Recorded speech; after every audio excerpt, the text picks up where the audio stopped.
Yaitu siapa? Mungkin ada pemain baru ya menggunakan proses hukum untuk menyingkirkan pemain lama, yaitu dari 3 swasta. Saya duga kepentingannya untuk menyingkirkan mereka sebagai pemain lama untuk diganti pemain baru. Perilisnya Kejaksaan Agung, ini ada modus yang dibentuk oleh menurut Kejaksaan Agung kepada Pertamina ya. Pertamina atau subholding, yaitu jadi seakan-akan kita nggak mampu memproduksi misalnya 1 juta barel, padahal minyak mentahnya ada 10 juta barel nih. Kedua juga di alasan bahwa ini barang kualitasnya rendah, kita butuh kualitas tinggi. Padahal minyak kita lebih baik daripada yang mereka impor itu. Yalah.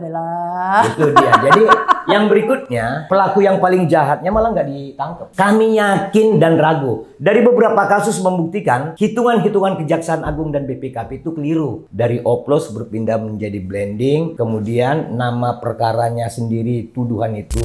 Terbuka dong, siapa pelaku-pelaku besarnya ya? Ini masa cuman pegawai-pegawai subholding itu pegawai. Komen saja nih kalau menurut kalian seperti apa ini penerapan atau penuntasan kasus pengoplosan yang nggak jadi ini, jadinya blending ini ya. Orang yang tidak bersalah ini lagi musim memang kayak sekarang Tom Lembong itu juga nggak jelas juga, yang nggak dilepas juga.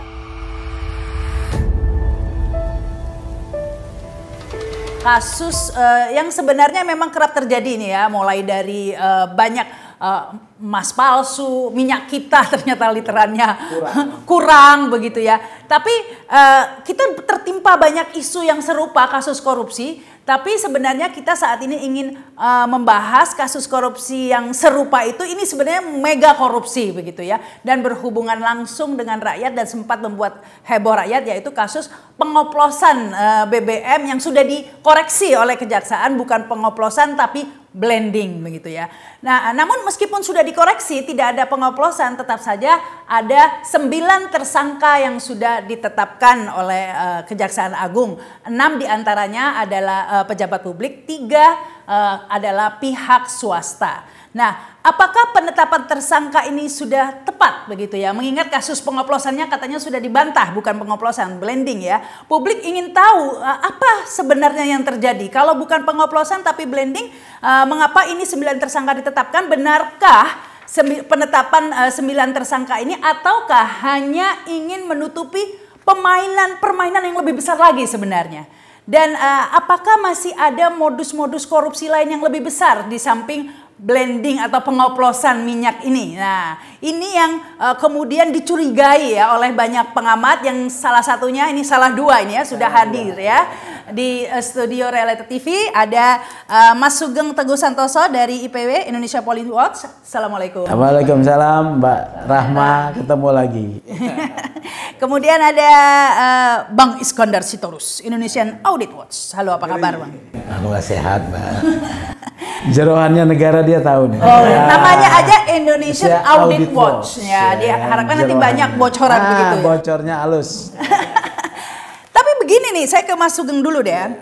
Kejaksaan Agung sudah merilis ya informasinya bahwa ada praktek korupsi yang pengoplosan sudah dikoreksi, katanya tidak ada blending begitu ya. Tapi sebelum kita menginjak ke kasus yang lainnya, karena Kejaksaan Agung juga merilis ada 5 praktek korupsi lainnya, yaitu ekspor minyak mentah dalam negeri yang merugikan negara sekitar 35 triliun. Kemudian praktek korupsi impor minyak mentah melalui demut atau broker sekitar 2,7 triliun. Yang ketiga, impor BBM melalui broker sekitar 9 triliun kerugiannya. Dan kerugian pemberian kompensasi 2023 sekitar 126 triliun. Dan kerugian pemberian subsidi 2023 sekitar 21 triliun. Nah, bagaimana nih duduk permasalahan dari 5 kasus korupsi yang sudah dirilis oleh Kejaksaan Agung tapi belum ada tersangkanya?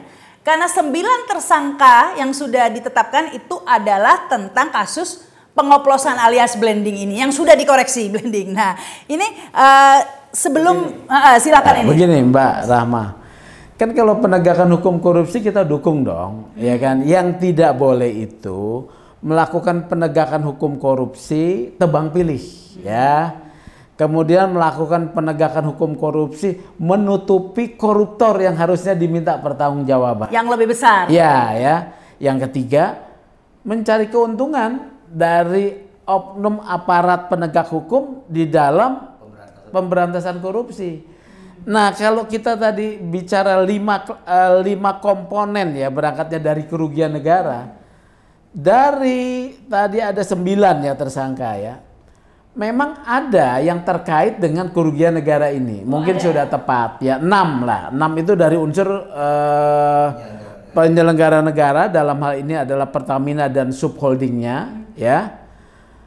Tetapi ada juga yang menurut saya diseret untuk kepentingan tertentu, yaitu dari 3 swasta ya.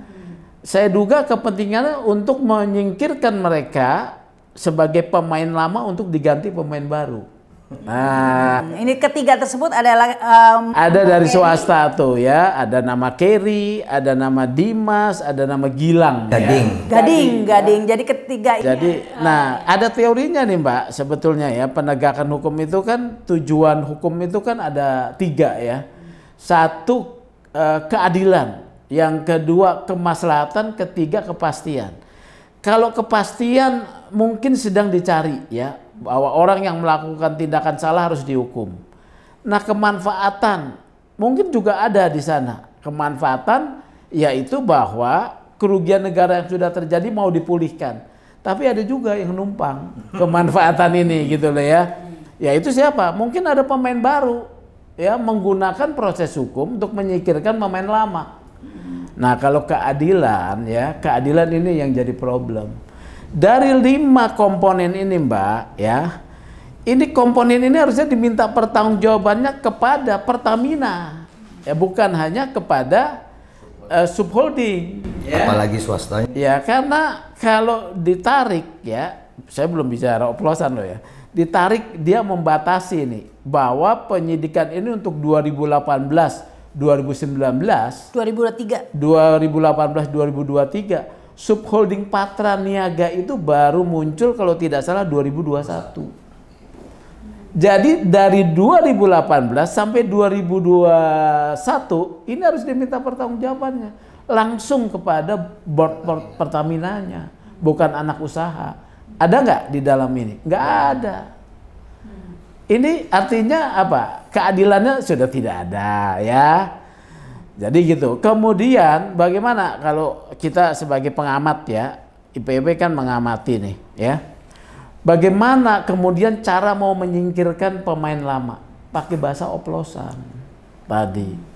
Jadi pakai bahasa oplosan yang dimaksudkan oleh Kejaksaan Agung supaya masyarakat mudah mengerti gitu ya. Mudah mengerti, dia pakai oplosan.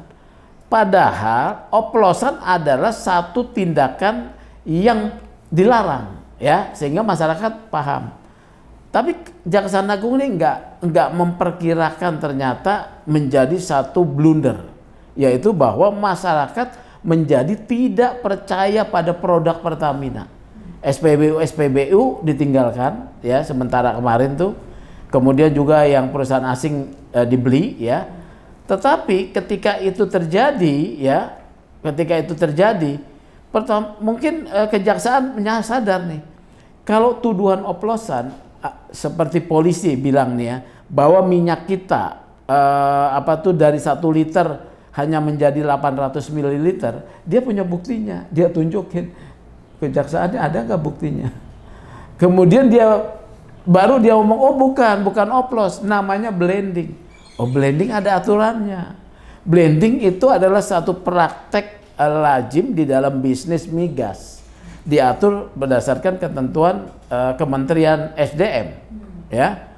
Udah ngaco nih, ya.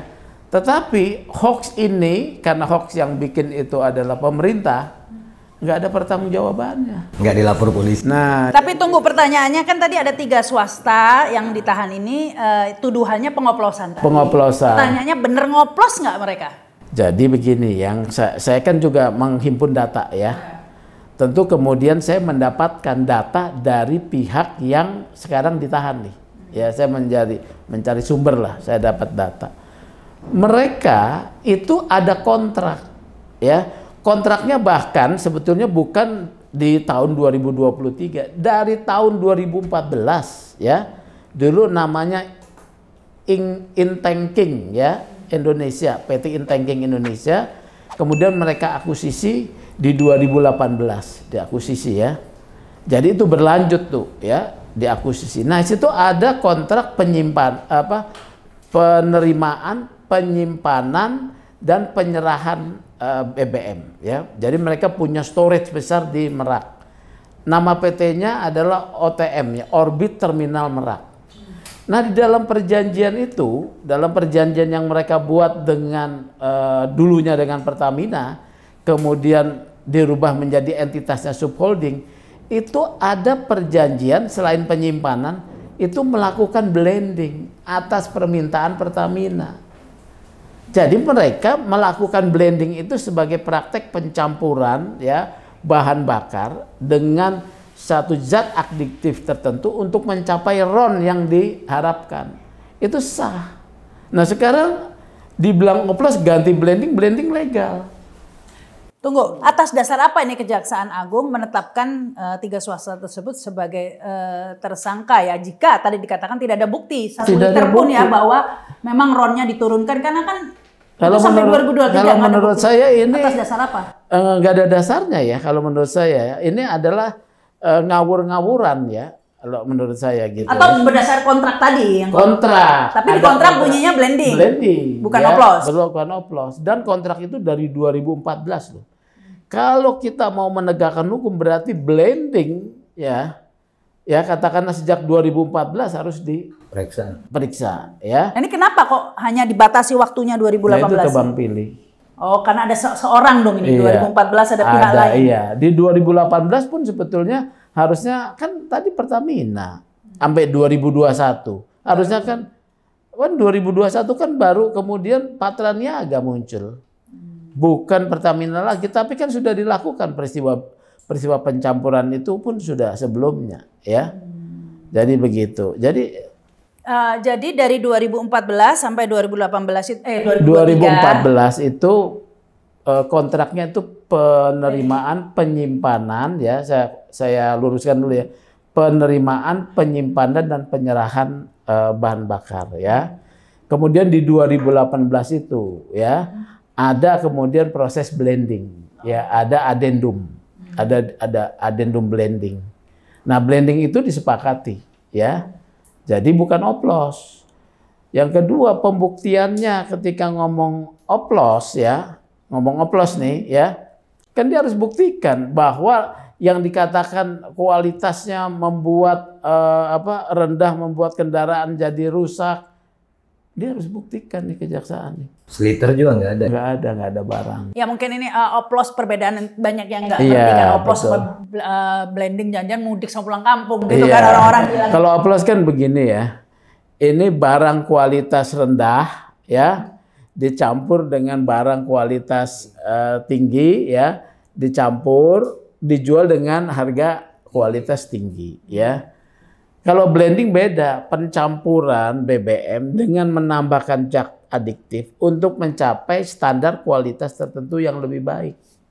Wajib blending. Wajib blending. Jadi sebenarnya ini belum ada bukti bahwa kualitasnya itu menurun. Tidak ada bukti. Tidak ada bukti 1 liter BBM dari tahun 2023. 2018 sampai 2023, dia ucapkan di 2025. Nah itu pertanyaan saya. Kan sudah lewat begitu ya. Iya. 1 liter pun udah nggak tersisa 2023. Iya. Kenapa? Dikoreksi kan sekarang. 5 tahun itu kok nggak diungkap? Kalau kenapa? menurut saya, Kejaksaan Agung bukan hanya meralat omongannya. Dia harus bertanggung jawab dulu, mengakui salah. Baru mengerjakan yang baru kemudian dia ralat. Iya, kenapa baru diungkap sekarang itu pertanyaannya? Kan kejadiannya ini lama, bukan setahun, 2 tahun, 5 tahun. Saya bilang tebang pilih. Oh, oke. Ya. Kemudian ada mungkin di sana ada yang harus memang dikenakan satu proses hukum untuk supaya ada juga yang kan ini berlanjut nih soal blending dan juga penjualan minyak ini berlanjut. Pasti kebutuhan itu tetap ada, kan tidak terhenti. Harus ada pemain baru yang mengisi. Tunggu ini kalau timelinenya ya 2018 sampai 2023 nggak diapa-apain, nggak diapa-apain. Tiba-tiba 2025 25. diramein. Itu Jangan-jangan setelah- ini gara-gara ada 2024 ganti presiden. Iya.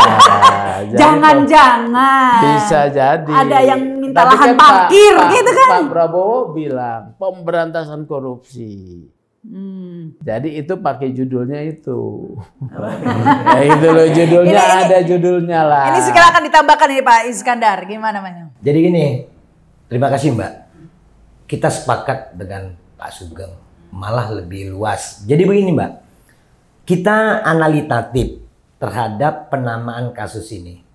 Ini lucu. Ini menurut asesmen kami keliru.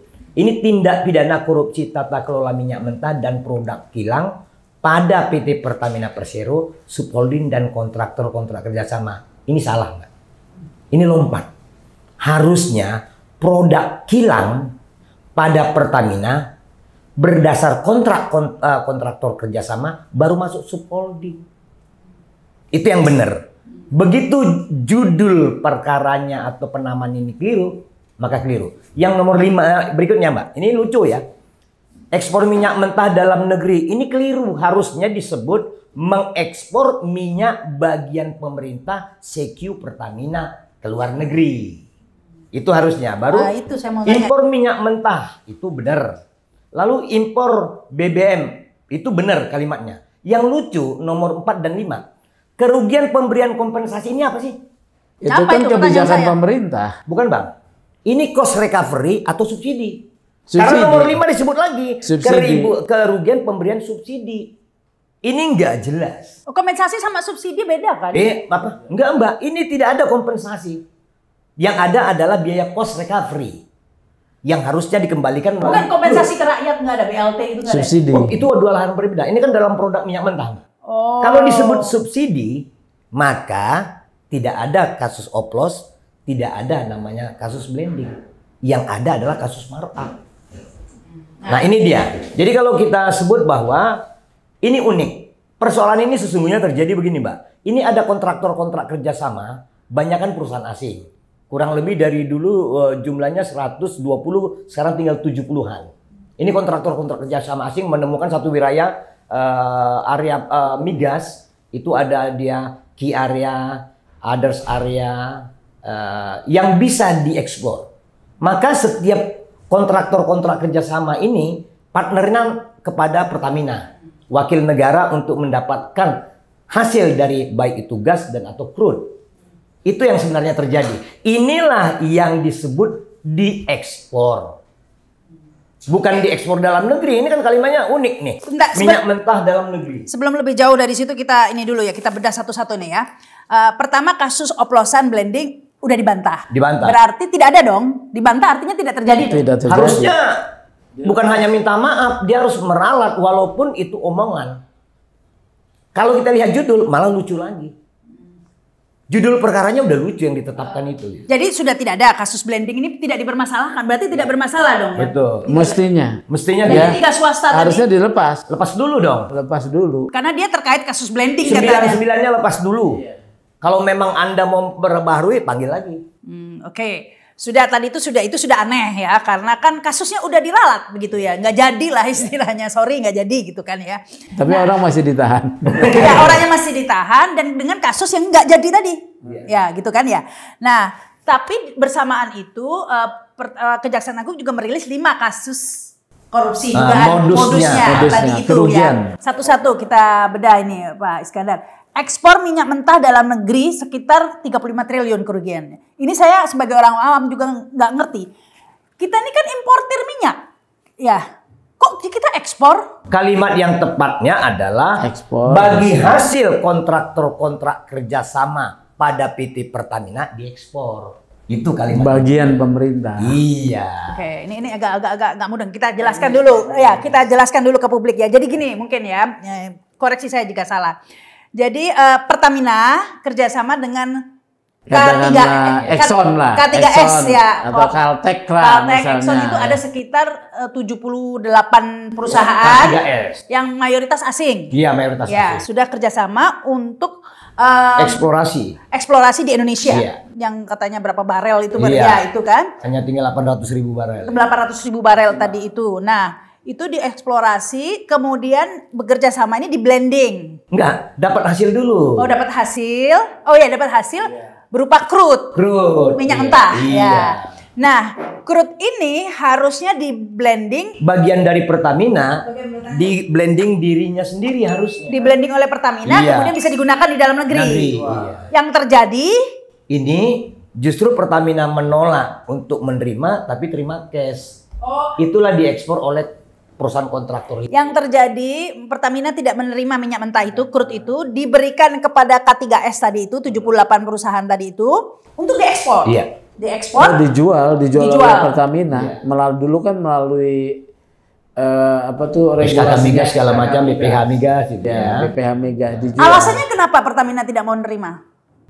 Nah, kalau di dalam konsep rilisnya Kejaksaan Agung, ini ada modus yang dibentuk oleh menurut Kejaksaan Agung kepada Pertamina atau subholding, yaitu bahwa subholding ini mengkondisikan dalam rapat optimalisasi hilir ya yang dijadikan dasar untuk menurunkan readiness, yaitu menurunkan produksi kilang.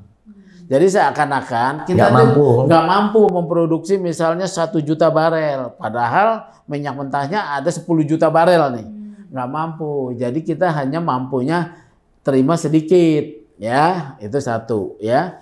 Kedua juga di alasan bahwa ini barang kualitasnya rendah, kita butuh kualitas tinggi. Kata mereka. Nah ini dua alasan. Padahal minyak kita lebih baik daripada yang mereka impor itu. Yalah. Itu dia. Jadi yang berikutnya, kalau memang pernyataan Kejaksaan Agung sedemikian, Kejaksaan Agung masih keliru. Itu harusnya mereka dapatkan pengakuan dari holding, bukan dari subholding. Sebab penerima bagian negara itu, crude itu adalah Pertamina. Nggak ada hubungannya dengan swasta. Nggak ada hubungannya dengan subholding, apalagi dengan swasta gitu. Oke, jadi ini makanya itu swasta itu kan hanya dikenakan kasus oplosan, blending, nggak dikenakan kasus ini memang. Nah, tetapi tetap aja ditahan bersamaan dengan para pelaku lain. Itu yang nggak jelas. Itu tadi kan kita sudah ketemu kemudian keanehannya. ada satu tuduhan lagi, menerima fee atas pengapalan. Oh ya, shipping, kemahalan. Ya, kemahalan shipping. Padahal itu tidak jadi. Nggak jadi ya? Tidak jadi, shipping itu tidak jadi. Kontraknya Jadi jadi. saya membaca BAP ya, membaca BAP itu ada kekeliruan membaca komunikasi antara Agus Purwono ya dengan Dimas.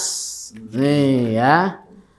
Ya, bahwa ada komunikasi antara Dimas Perpasti ya dan tersangka Gading Ramadan dengan tersangka Agus Purwono selaku VP Feedstock Manajemen PT Kilang Pertamina ya yang menyatakan bahwa jaksa keliru memaknai konteks komunikasi tersebut yang disangka bahwa ada kemahalan harga 13 sampai 15%. Sebetulnya itu adalah yang dimaksudkan 13 sampai 15% itu jasa adalah keuntungan buat profit ya. Untuk Pertamina Shipping.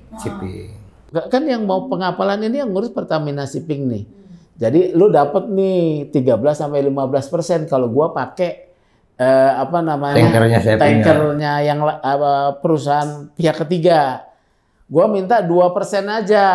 Which is itu normal. Ya normal ya. Si Dimas kita minta 2% aja lah. Ternyata itu juga tidak terjadi peristiwa itu, tapi dipersalahkan. Kenapa tidak jadi batal? Batal, nggak jelas. Nggak jelas pakai shipping nggak, itu iya, nggak jadi. pakai shipping yang mana tidak jadi. Jadi dua kasus yang disangkakan udah satu di oplos sudah dikoreksi sendiri kalau Jackson, dan shipping ini sebenarnya tidak terjadi. Nah kalau tidak terjadi kenapa dikenakan? Nah ini orang yang sudah sebetulnya sudah berbuat kemudian malu mundur. Kalau menurut atau memang udah diincar kali ya tadi itu. Ya tadi saya bilang tadi memang udah target pemain, gitu ya. Pemain lama mungkin harus disingkirkan ya. Ya. Nah siapa pemain barunya? Nah kita nggak tahu. Tulis di komen. Jadi Mbak sebenarnya kalau kita perhatikan ini dimulai pada saat Presiden Joko Widodo membubarkan Petral. 2000 berapa tuh? 2015 Maret. Nah, itu dia kan. Makanya kami heran kenapa mata judul dari kejahatan ini unik, tata kelolanya malah dibatasi 2018-2023. Kalau mau jujur, pasca Petral, kan Petral ini adalah spesialis pengimpor minyak ke Indonesia yang berbasis di Singapura. Begitu dibubarkan sampai 2021 yang memasukkan minyak itu Pertamina langsung, Mbak, holding. 2015 sampai 2021 holding. Tetapi mereka resah. Mereka resah, ketakutan. Maka lahirlah modus mereka namanya subholding 2021. Kalau bisa sejak tahun 2015 sampai 2021 Pertamina impor dan produk sendiri, kenapa harus dia bikin subholding sampai 3? Ini kan sebenarnya attitude buruknya ada di Pertamina. Uniknya, Induknya ya. ya uniknya yang sekarang diperiksa Kejaksaan Agung justru subholding beserta swasta sejak tahun 2021 sampai 2023. Hanya 2 tahun. Jadi yang ditetapkan tersangka itu dari Patra Niaga ya, itu subholding apa anak perusahaan ya, anak perusahaan dari Pertamina Shipping, anak perusahaan juga Pertamina Kilang, tapi dari Pertaminanya tidak ada. Pelaku yang paling jahatnya malah nggak ditangkap. Nggak masuk. Pemain besarnya. Yang paling jahat, Mbak, karena dia 2015 sampai 2021. Ini kan tempusnya panjang, volumenya besar. Orangnya adalah Pertamina. Kalau gitu bisa lebih dari suatu kuadriliun itu kalau dari 2015 hitungnya. Nah, kalau hitungan Mbak ya, kami ragu dengan hitungan 1000 triliun.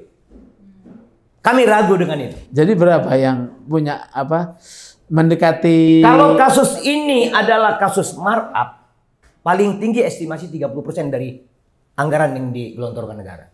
Paling tinggi. Paling tinggi. Berapa itu jadinya? Kita hitung berapa ribu triliun belanja minyak kita dalam 15 tahun itu. Nggak susah. Ini ragu kita jumlahnya. Karena apa? Ini presidennya ya. Ini 193 triliun, 7. Kalau dikali 5 aja udah 1000 triliun kata Jaksa Agung. Jaksa Agung itu kan bukan auditor. Emang dia pintar ngitung? Emang ada sertifikat? Pinter lah dia ngitung. Oke, hitung uang mungkin 1 sampai 5. Ini tidak semudah itu, Mbak. Kami yakin dan ragu. Dari beberapa kasus membuktikan hitungan-hitungan Kejaksaan Agung dan BPKP itu keliru. Kasus Timah katanya 8 triliun, faktanya 2 triliun. Hanya 2 triliun, Mbak, putusan pengadilan. Terus kasus Timah apa BTS ya, BTS 8 triliun. Kasus Timah katanya 300 triliun. Kemarin hanya berapa puluh triliun. Makanya dihukum 6 tahun Harvey Muiz. Jadi kalau kami hitung, kami ragu. Setelah kami assessment, kami ragu. Apalagi yang disebut Pak Sugeng tadi, dari oplos berpindah menjadi blending. Kemudian nama perkaranya sendiri, tuduhan itu unik. Unik nih, Mbak. Kalau yang tepat tuh habis Pertamina, K3S. Baru masuk ke subholding. Kalau ini lompat katak. Bukan lompatan kuantum. Karena memang seharusnya Pertamina berhubungan dengan JO dengan KS. Tadi itu Caltex dengan perusahaan asing bekerja sama baru dikasihkan ke subholding. Tapi ini Caltex dan ininya nggak ada yang kena. Kok belum diperiksa? Loh. K3S-nya nggak ada yang kena. Iya, nggak ada. Nggak disentuh. Kalau bisa mau bicara tata kelola kan termasuk mereka dong dari mulai awal. Ini judulnya ada kok. Iya, tata kelola. Pertamina namanya subholding dan kontrak kerjasama K3S tahun 2018 hingga 2020. Nah, kenapa yang diperiksanya 2021 ke 2023? Dan nggak diperiksa juga K3S, nggak ada tersangka. Makanya, berarti ini kan tata kelola spesial di ujung. Bukan dari awal kan. Ini tebang pilihnya ini ya. Oke, silakan. Tapi gini, sebelum lanjut lagi, saya ingin tanya lagi, memperdalam tadi. Jadi kita itu punya hasil bumi minyak mentah crude ya yang harusnya kita olah tapi kemudian diekspor. Ini harganya mungkin bagus, mahal harganya. Sangat terbaik ketimbang yang mereka impor saat ini. Oke, tapi yang berarti kualitasnya kurang dong yang diimpor. Masih bagus yang kita ekspor. Yang kita ekspor tuh lebih bagus harga tinggi. Harga tinggi. sudah tentu. Kalau kualitasnya turun, harganya murah dong harusnya. Harusnya murah, tapi kan di up. Oh, ini markupnya ya. Itu Ya harusnya kan untung ya. Kita jual barang bagus, beli barang jelek, harusnya untung dong. Kalau pencatatannya benar. Tapi Pertamina rugi mulu ya. Nah, Pertamina rugi mulu. Nah, yang uniknya kenapa ini kasus disebut oplos? Kenapa ini disebut kasus blending? Yang benar kasus ini markup. Markup tadi itu ya. Coba kita lihat di penghujung. Ini pasti akan namanya markup. Semua penanganan ini akan merujuk pada markup. Maka kalau seperti ini kasusnya, merujuk seperti yang disebut oleh Bang Sugeng tadi, ini postur kasusnya cacat. Kepalanya hilang, lehernya nggak ada, tangannya nggak kelihatan. Yang ada hanya pinggang ke bawah. Ini yang terjadi nih. Terus buntut. Nah, jangan salah nanti kalau majelis hakim bisa-bisa membebaskan atau separah-parahnya meringankan hukuman. Jauh dari ekspektasi. Tapi kepalanya itu siapa? Tidak salah, nggak boleh dihukum dong. Kan saya bilang tadi membebaskan. Yang kepalanya itu siapa berarti? Yang jadi kepalanya? Pertamina dan unsur-unsur yang terkait dengan entitas itu, termasuk Kementerian BUMN sebagai penata kelola. Nah, itu. Kementerian BUMN kan sempat didesak. Nah, akhirnya ketemu juga. Ya katanya apa? Kok tiba-tiba hilang gitu? Gimana ini ceritanya? Kan katanya sempat ramai itu terkait, bahkan sampai ada, saya nggak tahu benar atau tidak ya, ada uang koordinasi 200 miliar per bulan. Pokoknya bagannya ramai dibahas di media sosial. Suddenly gone. Tiba-tiba ini Kejaksaan Agung jadi pencuci bersih namanya Erik. Karena mengklarifikasi langsung ya, gimana? Bukan klarifikasi. Setelah ada isu tentang pertemuan dengan Erik ya. Bukan isu, udah dikonfirmasi. Nggak diakui juga. Pertemuan malam hari katanya di Kejaksaan Agung. Walau sesungguhnya itu pertemuan sampai subuh, Mbak. Di mana tuh? Diduga di rumah pejabat itu. Di rumah Kejaksaan Agung, Kejaksaan Agung. Nanti kan bisa dilihat nomor HP-nya Erick Thohir, Boy Thohir yang disebut-sebut itu dengan pejabat itu kan bisa dilihat pada jam tertentu, hari tertentu dengan durasi berapa lama di titik mana nomor itu berada. Ya, kalau nggak dibawa HP-nya. Nggak mungkin separah itu juga, Mbak. Kami yakin intelijen polisi, intelijen KPK, intelijen di BIN, dan tentara udah paham itu. Kami yakin. Nggak mudah juga sekarang berbohong. Tapi yang ketemu di kantor kejaksaan sampai jam 11 malam sudah diakui. Sudah diakui. Itu pun salah sebenarnya. Iya, malah dideklir oleh Erick Thohir sendiri kan. Nah, tapi itu kan salah. Salah dari sisi etika penegakan hukum, tidak boleh ya.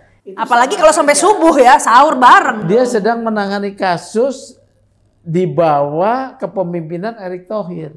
Ketemulah dengan Erick Thohir, Menteri BUMN yang membawahi Pertamina sebagai BUMN. Yang sedang bermasalah. Ya, yang sedang bermasalah. Kalau sampai sini aja udah oke lah. Tapi dia menjadi pencuci bersihnya Erick Thohir.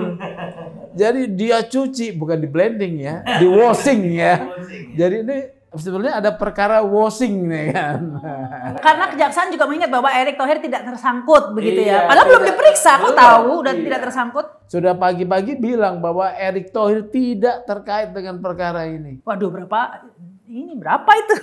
Padahal kan peristiwanya kan udah panjang ya dia sebagai. Nggak, minimal diperiksa dulu lah dan kemudian ditetapkan bahwa itu tidak terkait kan gitu kan ya mestinya ya. Nanti ada cerita dia sampai jam 11 malam itu diperiksa kali. Dan ada cerita baru. Bukan pertemuan. Bisa jadi, tapi di luar periksa harusnya resmi dong, nggak malam-malam gitu. Terkadang kan kalau kondisi-kondisi sudah malam, Mbak, agak saru juga. Lah malam-malam juga di Taman Lawang antara perempuan sama laki-laki nyaru kan. Itu biasa itu. Jangan cerita pengalaman pribadi loh. Nah iya, ini jadi sahur bersama ternyata katanya. Bener, itu informasinya saya malah diunjukin fotonya kok. Oh, ada fotonya bukan di kantor. Ush, ada ya foto. Makanya kita sebut tadi kondisinya seperti itu. Oh, ada yang 3 orang pakai batik kok. Ada yang batik biru dongker, ada yang hitam. Kemudian yang menerima tuan rumah pakai kaos Calvin Klein. Wis, ngeri ya. Gitu. Jadi detail juga nih ya. Siapa aja ketemu di sana selain Erick? Kalau itu nggak usah kita sebut lagi kan udah di-clear tadi kan. Artinya begini dia, Mbak. Kalau memang mau jujur membenahi kasus. Iya. mulailah sejak tahun 2015 sampai 2023. Itu di split dua.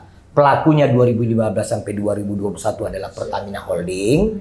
2021 sampai 2023 adalah subholding dan lain-lainnya. Baru kita enakan. Kalau dari kepala, dari ujung dulu baru ke depan, ke belakang, nggak bakalan. Tapi posisi 3 swasta yang tadi ya, Kasihan Orbit loh. Terminal Merak, Kasihan. ya, kemudian shipping sama yang namanya Dimas, Gilang ya, Gading ya sama Kerry, ini cuma jadi aksesoris ya. Nah, kalau tadi kita lihat dari prosesnya, kan gitu Mbak. Dia bisa kok dari 2015 sampai 2021 melakukan sendiri. Kenapa lu pura-pura split jadi ada 3 subholding? Akhirnya 3 subholding ini men-split lagi kewenangannya kepada 3 swasta itu. Ini seharusnya tidak terjadi jika processing ini tidak dibuka ke arah korupsi.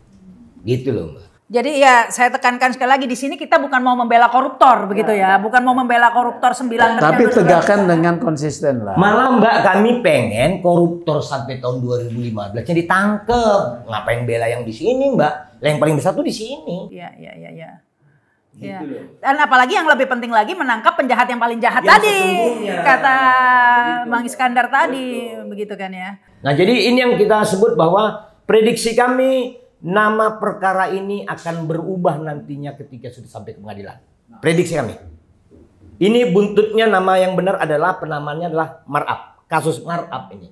Jadi nama perkaranya kurang lebih adalah tata kelola tendensi markup pada pengadaan crude. Iya, jadi enggak yang tepatnya markup dalam tata kelola minyak tanah, dalam produksi, dalam markup dalam tata kelola minyak tanah. Bener. Sering kok kejadian ganti judul begitu tuh. Kasus ijazah palsu tuh Gus Nur sama Bambang Tri kan judulnya pertama ijazah palsu menyebar hoax. Ketika masuk pengadilan dia bukan menyebarkan hoax. Dia penistaan agama. Mbak, kalaupun mau ganti judul, ya diproses lah kayak Bahlil, kan ada sidang-sidang gitu kan. Kalau mau ganti gitu kan, lah ganti judul lah, tesis aja seperti itu rumitnya, apalagi ganti judul penetapan perkara Mbak. Ini soal keadilan Mbak. Putusannya malah penistaan agama bukan menyebar hoax gitu. Jadi nanti ini putusannya jangan-jangan markup gitu kan. Tapi kalau markup nggak masuk swasta ini nggak punya kapabilitas untuk markup anggaran. Sudah ada di sini, sudah ada kalau rangkaian kerugiannya sudah ditampilkan, tapi aktornya tidak ditangkap, gitu loh. Indikasi kerugiannya sudah ada sebagai markup, sebagai analisis tadi Bang Torus ya, tapi aktornya nggak ditangkap. Malah yang ditangkap yang nggak terkait tadi tuh yang. Nah yang nomor 2 ini, tadi kan sudah nomor 1 tuh ekspor minyak mentah dalam negeri, tadi itu prakteknya kan yang sudah dijelaskan. Yang kedua, impor minyak mentah melalui demut atau broker kerugian sekitar 2,7 triliun. Ini gimana ini? Kalau nomor 1 tidak dilakukan, maka cenderung minim impornya. Itu logika hukumnya. Oh, oke. Jadi tetap pelakunya adalah Pertamina. Oh, oke. Ini sebenarnya berlaku pada semua sumber daya alam. Saya ingat almarhum Faisal Basri kan suka ngomong ini. Yang nikel kita mentah di ekspor, kita impor yang lebih jelek gitu dan lebih mahal. Jadi kayaknya semua permainannya Karena memang seperti ini praktek rente oleh para penyelenggara negara. Praktek mencari komisi keuntungan. Di sana ambil komisi, di sini ambil komisi. Nah saat itu, zaman dulu, zaman almarhum Faisal Basri kan belum rajin publik menguliti auditnya. Mbak, Bang Sugeng, ini nama perkaranya mengacu hanya pada audit BPK doang. Pembatasan tempusnya pun 2018-2023 audit BPK. Jadi kami mau menyebut, sebenarnya kemampuan eksplor dari penyidik Kejaksaan Agung di luar tuh nggak ada. Oh, jadi ini langsung dapat dari informasi dari BPK saja, tapi tidak ada investigasi Kalau di sendiri. BPK ada laporan hasil analisisnya. Ada, LHP-nya ada. Ini semua. Tetapi narasi-narasi yang digunakan kurang lebih gini Mbak. Ini yang kita catat ulang dari mereka ya. Nah ini dia. Dalam LHP BPK, temuan yang berpotensi sebagai penyimpangan seringkali dibungkus dengan istilah administratif seperti ketidakefektifan pengendalian internal, Padahal itu berarti ada kelalaian atau kesengajaan.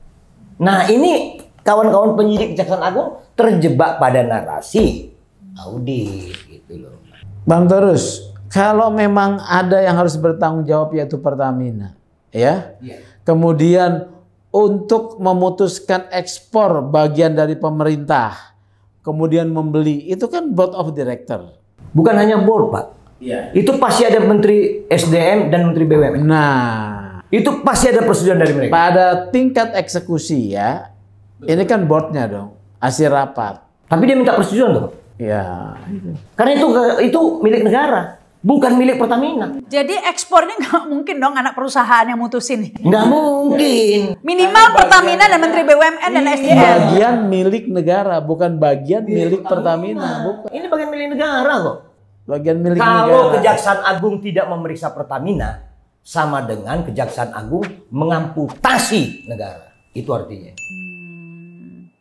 Ini kayak orang sakit kepala tapi yang dioperasi perutnya. Bisa jadi. Diangkat ini. Jadi beda jempolnya, dioperasi jempolnya diobatin gitu. Jadi mereka ini sebenarnya kalau kita lihat adalah mereka mau mempertontonkan hal-hal yang wah isinya kosong. Ya sama aja dalam perkara Jaruf Rikal, ya. Ditemukan uang 920 miliar, ya. Dituduhkan kepada Jaruf Rikal. Kemudian masyarakat mau dibodohi, ya.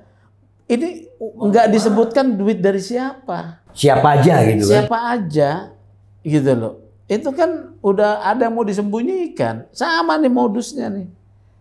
Gitu. Apa sangat kentara sekali. Seakan-akan masyarakat itu Nggak ngerti gitu. bodoh atau dianggap bodoh atau dicuekin walaupun lu tahu bodoh amat gue punya kekuasaan. Tapi ini perlu jadi catatan Mbak, Bang Sugeng. Waktu kasus Timah kita juga teriak. Itu posturnya juga cacat. Nggak masuk kok RBT itu. Tapi begitu di sidang menjadi lemah hukumannya. Batuk Pak Presiden Prabowo. Harusnya 50 tahun. Tadinya udah 6,5 tahun. Naik lagi jadi 20. Artinya silakan penyidik itu suka-suka lu gitu. Nuntut suka-suka lu. Nanti Presiden akan melihat. Rakyat akan melihat. Begitu dia.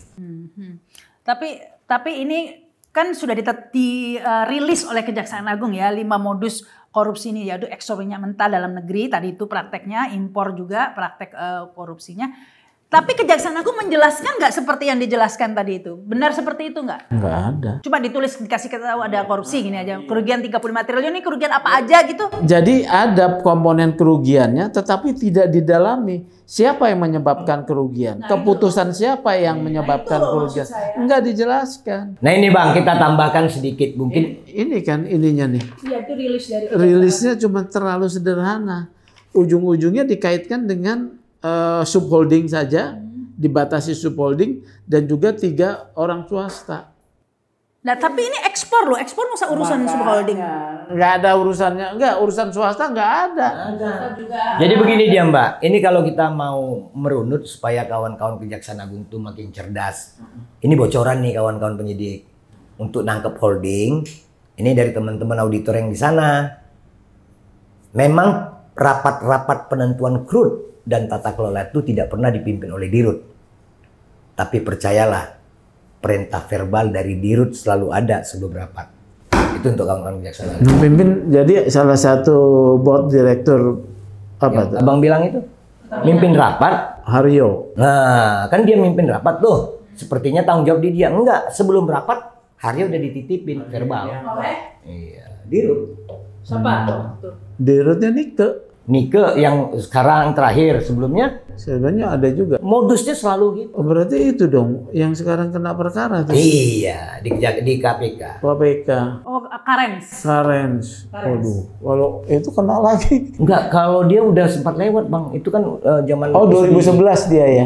Oh iya dia udah lewat. Ini ada Dwi, Oh iya. harus ikut diperiksa. Iya Karen udah lewat ya. Jadi auditnya ini yang bisa kita sampaikan, mudah-mudahan Bang Sugeng dan teman-teman, Mbak Yu bisa melihat, berubahlah kawan-kawan penyidik. Nanti malu. Ya, tapi kalau kita lihat tadi itu berarti rutenya tadi itu Pertamina menyuruh Dirut Pertamina menyuruh siapa tadi? Ya, board lainnya. Board lainnya. Tapi sebenarnya itu atas sepengetahuan lah minimal perintah verbal dari Dirut. Nah Dirut ini pasti sepengetahuan atau perintah verbal dari mana coba? Ya pasti Menteri BUMN dan SDM. Nah Menteri SDM dan BUMN perintah verbal dari mana? Gitu. Kalau itu mungkin kami tidak terlalu jauh, tapi sepertinya warna-warnanya auranya ke situ. Nah, kalaupun di luar itu berbeda, tapi jenjang itu semua keputusan tentang energi sumber daya mineral pasti SDM. Semua terkait BUMN pasti Menteri BUMN. Dalam praktek kinerja sehari-harinya, ini koordinasinya terus-menerus. Begitu dia, Mbak. Ya, tapi sekarang dengan buru-buru sekali Menteri BUMN sudah nyatakan tidak terkait, begitu kan ya? Itu udah dicuci bersih, di washing, bukan di blending. Ya. Akankah kalau menurut Anda, Mas Sugeng, akankah ini kemudian dilokalisasi begitu ya? Dilokalisir. Dilokalisasi. Kalau lokalisasi itu nanti Dilokalisir ya, salah. Dilokalisir ke 9 tersangka ini saja. tampaknya begitu. Tampaknya begitu. Tapi yakin Pak Sugeng, ini sudah mulai terbuka karena apa? Ternyata Komisi Pemberantasan Korupsi sudah memeriksa. Sudah menangani kasus 2015 sampai 2021. Sudah Bambang Irianto. Iya.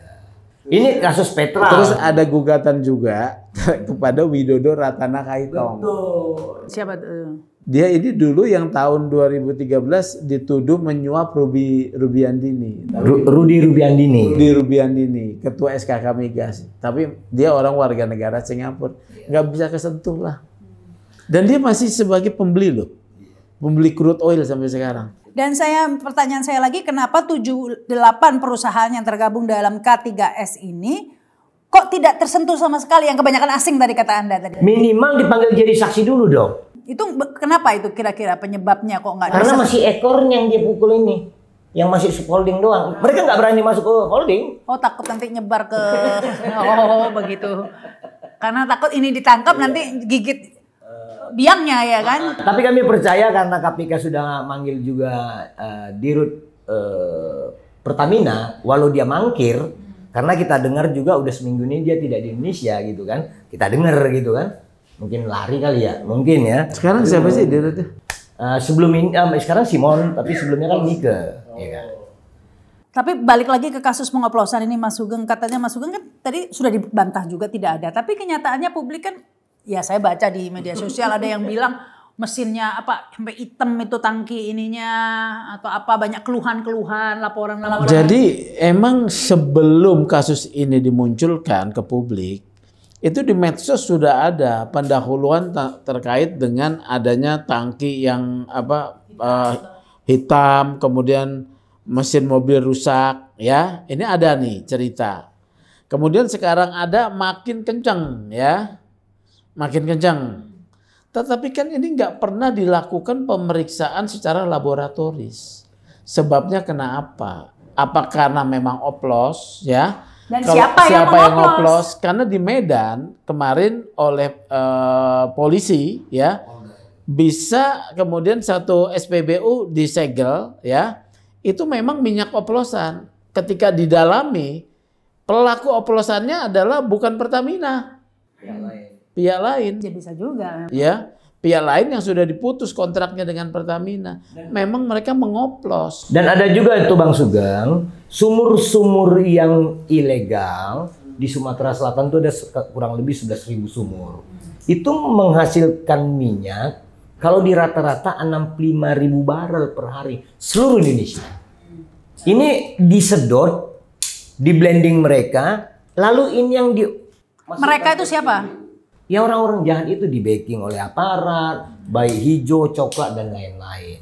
Itu namanya minyak cong. Kalau di tracing itu Tapi bukan Pertamina minyak cong ini. Bukan. Itu usaha rakyat. Rakyat. Tetapi itu sebenarnya itu kesalahan dari SDM juga, tidak bisa mengontrolnya. Nah, sekarang Kementerian SDM sudah memformulasi sumur-sumur ilegal itu akan dielaborasi menjadi sah. Karena memang lumayan, bisa 65.000 barel per hari. Hitungan kita. Cukup signifikan sebenarnya. Signifikan, hampir 10% dari lifting minyak Indonesia. Ini semua langsung menjawab dengan praktek tadi itu ya, kita impor dengan harga kualitas yang lebih jelek, tapi harganya bagus naik jadi nggak untung. Jadi menjelaskan kenapa produksi minyak kita nggak pernah nambah, turun terus. Ya memang harus gitu. Biar import ya. Jadi ini menjawab sebenarnya ini kalau mau jujur udah terjadi dari era presiden sebelum-sebelumnya. Ya. Jadi buat apa sekarang ini? Buat apa ya? Ini diangkat-angkat oleh kejaksaan. Kalau kita pikir ada baiknya juga gitu. Enggak, buat apa? Dari sisi kan ini peristiwa sudah sebelum-sebelumnya udah banyak terjadi. Kan tinggal copy paste aja penegakan hukumnya tapi yang benar gitu loh ya. Tapi kenapa baru sekarang mau diterapkan begitu ya? Banyak faktor diam itu, saja. Bang. Banyak faktor. Mungkin karena udah kelamaan. Ya udah, gantian lah kamu gitu ya. Mungkin udah kebanyakan kan gitu ya, mungkin gitu. Ya, oke, ini terakhir mungkin sebelum closing, Mas Sugeng dulu deh closing statement. Ya, saya sih berharap ya penegakan korupsi itu bukan penegakan untuk kepentingan tertentu, tapi memang untuk menegakkan hukum korupsinya supaya adil ya. Kemudian memang kalau orang yang tidak bersalah ya jangan disasar. Ya, kemudian konsisten, terbuka dong siapa pelaku-pelaku besarnya ya. Ini masa cuman pegawai-pegawai subholding itu pegawai. Nggak lebih, nggak kurang. Anak perusahaan. Iya, gitu loh ya. Jadi itu aja. Iya. Ya memang orang yang tidak bersalah ini lagi musim memang kayak sekarang Tom Lembong itu juga nggak jelas juga, yang nggak dilepas juga, buktinya nggak ada. Dia nggak pernah menerima aliran dana Tom Lembong. Kalau dalam kasus ini ada bukti-bukti aliran dana mereka menerima nggak? Kalau ini kan bisnis, ya kan? Memang mereka punya investasi membangun storage yang besar, ya kan? Mereka kemudian harus menyewakan itu kan mendapatkan kontrak sewa kalau saya lihat. Oke, ya, tapi tidak baik, silakan ini Bang. Kalau kita perhatikan, jangan malu Kejaksaan Agung mengaku kalau ada kekurangan supaya ke depan tidak ada persoalan. Yang takut kalau pihak-pihak yang sedang ditersangkakan sudah memahami postur kasusnya lalu melakukan langkah-langkah eksaminasi. Ini menjadi memperburuk nantinya. Saran kami dari perspektif audit, proses yang di penghujung 2021-23 di hold aja dulu, keluarkan semua para tersangkanya, mulai dari 2015 biar fair. Ini penawaran kita. Biar nggak ada yang dilindungi. Iya, jadi kelihatan bahwa memang kontraktor kontrak kerjasama dan Pertamina ini adalah penerima crude itu dari hasil bumi kita. Kemudian yang memerintahkan ekspor kan Pertamina dari mulai 2015 sampai sekarang kan begitu. Kalaupun mau dibatasi 2018 sampai 2023, Pertamina juga yang harus diperiksa. Bukan subholding terlebih swasta. Ini lompat katak. Sangat mudah terdeteksi, mudah kita pahami. Kejauhan gitu ya? Bukan, sangat cetek cemen. Lakukanlah lompat kuantum yang menyenangkan rakyat. Pemain besarnya ya. Selama ini rakyat mungkin ditipu dengan bahasa oplosan dan lain sebagainya sehingga emosinya gampanglah teralihkan dari kasus korupsi yang sebenarnya. Kasus korupsi sebenarnya ini pengalian isu ditimpa pengalian isu mulai dari pagar laut ada pengalian isu LPG, ada pengalian isu ini, pengalian isu sampai minyak kita sekarang. Tapi bagus ya. Mbak, supaya semua terungkap. Tapi nggak ada yang tuntas, cuman buat basa-basi doang gitu, yang dan salah, tersangkanya salah semua begitu ya. Kita berharap tentu ini akan diusut tuntas, kita pantau terus ini pastinya, kita kawal terus ini ya. Semoga apa yang kita bicarakan ini tidak kemudian dilanjutkan ini kekeliruannya. Baik, terima kasih Mas Sugeng, terima kasih juga ini Bang Iskandar Sitorus, dan terima kasih juga yang sudah menyaksikan tayangan ini. Jangan lupa subscribe dan komen ya. Komen saja nih kalau menurut kalian seperti apa ini penerapan atau penuntasan kasus pengoplosan yang nggak jadi ini, jadinya blending ini ya. Ya akhirnya saya Rahma Sarita, sampai jumpa. Wassalamualaikum warahmatullahi wabarakatuh.